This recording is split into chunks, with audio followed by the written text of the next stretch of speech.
again, people. Welcome back to the Makisode YouTube channel. All right, so today's class is about the concept of fastening off. All right, so let's say you have worked your entire project. You were expected to work a coaster. You're expected to work a dress. You're expected to work a blanket. You're done with your work. Yeah, you worked a circle. You worked a beret, and all of that. And so you're at your last stitch, right? I'm about to insert my last stitch on this row, so that I can show us if it. So, and they said your instruction says fasten off. So fasten off is simply this: you chain, right? That's a fasten off. Now this won't be this long anyways, but yeah, but of course you can cut it off if it's too long.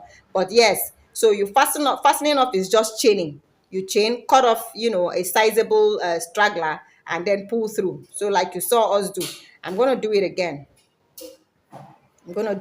So fasten off is essentially you chaining. You just chaining to secure your work, your project.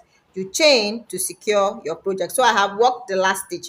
If I let this go and somebody mistakenly pulls this, the entire work comes unraveled.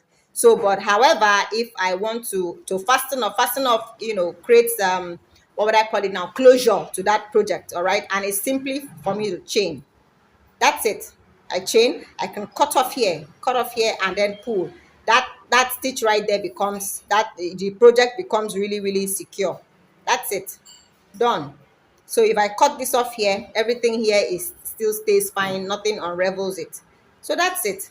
That's the concept of fastening off. Subscribe to our channel. Ask us questions in the comment. Let us teach you new things that make your crochet life go easy. Thank you so much for watching, and bye for